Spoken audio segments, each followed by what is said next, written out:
New Sankalps from the Sadhana in Kanniyakumari, June 3rd, 2024, by Sri Narendra Modi. My fellow Indians, the biggest festival of democracy, the 2024 Lok Sabha elections, is concluding today in our nation, the mother of democracy. After a 3-day spiritual journey in Kanniyakumari, I have just boarded the plane for Delhi. Through the day, Kashi and numerous other seats have been in the midst of voting. My mind is filled with so many experiences and emotions. I feel a boundless flow of energy within myself. The 2024 Lok Sabha elections are the first in the Amrit Kal. I began my campaign a few months ago from Meerut, the land of the first war of independence of 1857. Since then, I have traversed across the length and breadth of our great nation. The final rally of these elections took me to Hoshiarpur in Punjab, the land of the great gurus and a land associated with Sant Ravidas ji. After that, I came to Kanniyakumari at the feet of Ma Bharati. It is natural that the fervor of the election was echoing in my heart and mind. The multitude of faces seen in rallies and the road shows came in front of my eyes. The blessings from our Nari Shakti, the trust, the affection of all this was a very humbling experience. My eyes were getting moist.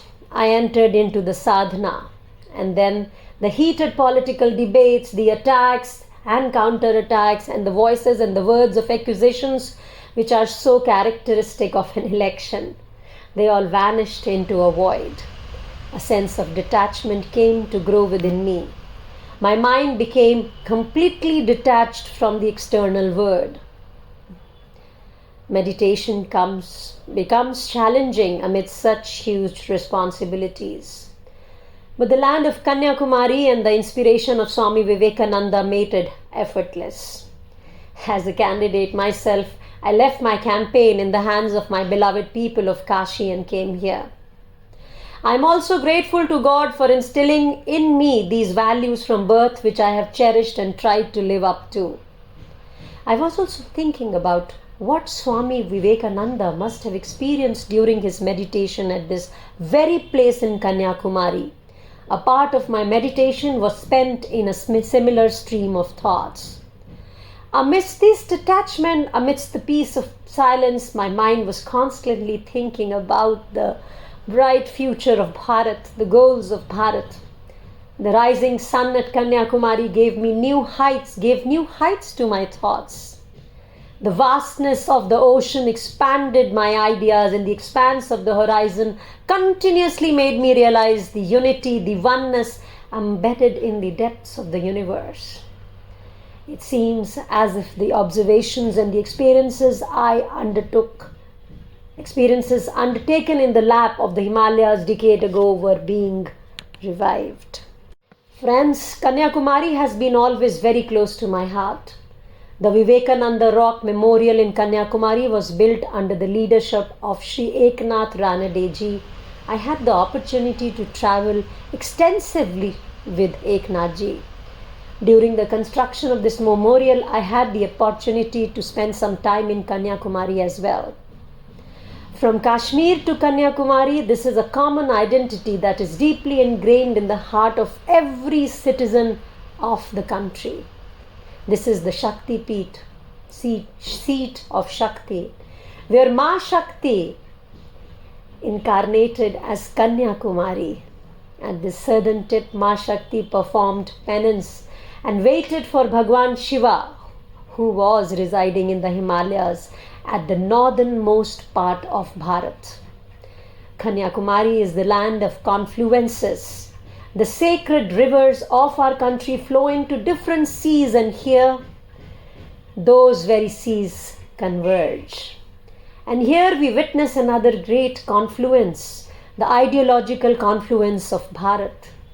Here we find the Vivekananda Rock Memorial, a great grand statue of Saint Thiruvallavar, the Gandhi Mandapam, the Kamarajar Mani Mandapam. These streams of thought from these stalwarts converge here to form a confluence of national thought. This gives rise to great inspirations for nation building. This land of Kanniyakumari gives an incredible message of unity, especially to any person who doubts Bharat's nationhood and the sense of unity. The grand statue of Saint Triluvarvar in Kanniyakumari seems to be looking at the expanse of Mahabharati from the seas. His work, Thirukkural, is one of the crown jewels of the beautiful Tamil language. It covers every aspect of life, inspiring us to give our best for ourselves and for the nation. It was my great fortune to pay my respects to such a great figure. Friends, Swami Vivekananda once said, "Every nation has a message to deliver, a mission to fulfill, a destiny to reach." For thousands of years, Bharat has been moving forward with the sense of meaningful purpose. Bharat has been a cradle of ideas for thousands of years. We have never considered what we have acquired as our personal wealth or measured it purely by economic or material parameters. Therefore, idam namama, this is not mine, has become an inherent and natural part of the character of Bharat. Bharat's welfare benefits our planet's journey to progress as well. Take the freedom movement as an example. Bharat gained independence on 15th August 1947. At that time, many countries around the world were under colonial rule. Bharat's independence journey inspired and empowered many of those countries to achieve their own freedom. That same spirit was seen decades later when the world came face to face with a once-in-a-century COVID-19 pandemic. When concerns were raised about the poor and developing countries, Bharat's successful efforts provided courage and assistance to many nations. Today, Bharat's governance model has become an example for many countries around the world, empowering 25 crore people to rise above poverty in just 10 years is unprecedented. Innovative practices such as pro-people good governance, inspirational districts, and aspirational blocks are being discussed globally today.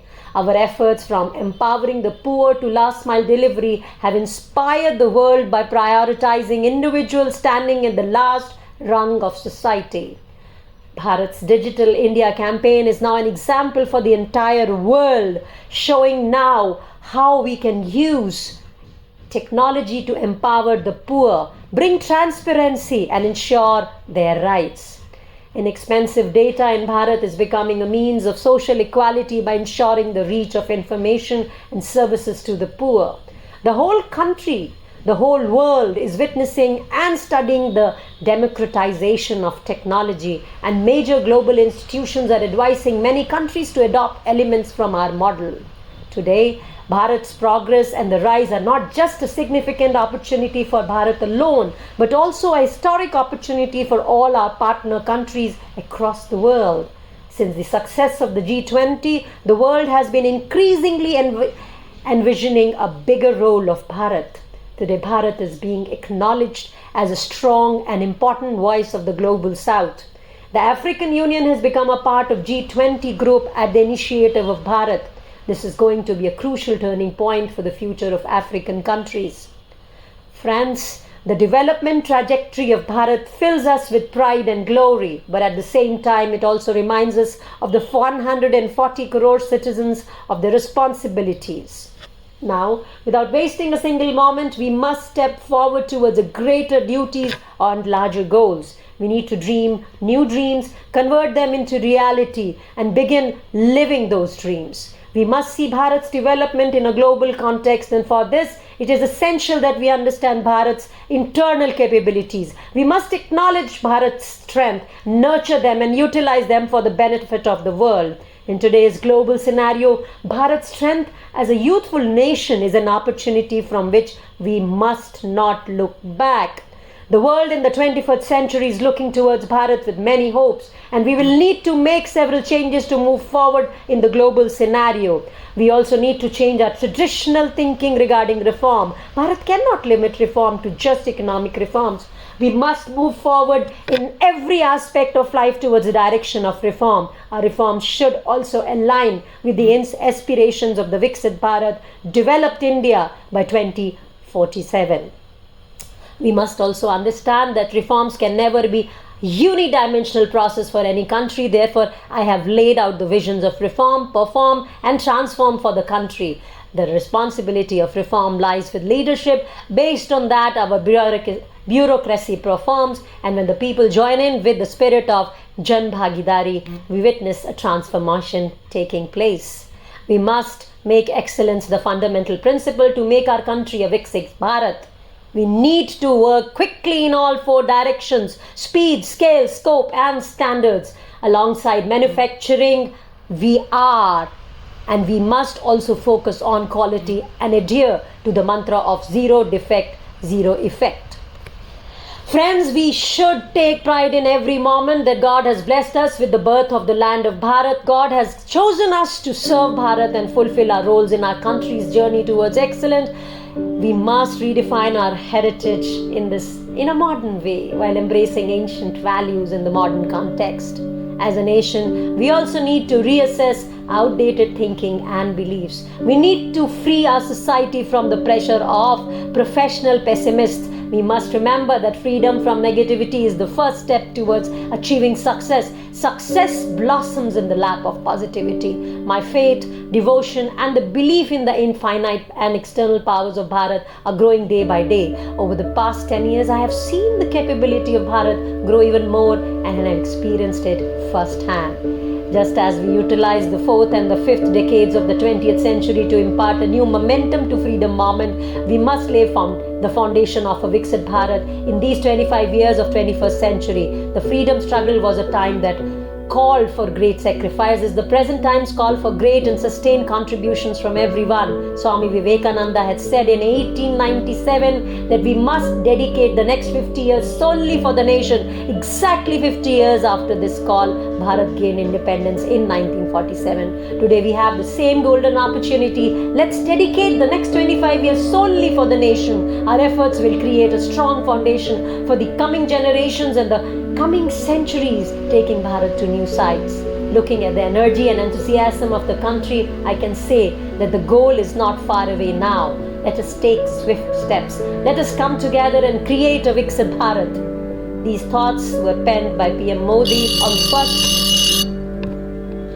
June between 14:15 p.m. to 7 p.m. during his return flight from Kanniyakumari to Delhi. Thank you.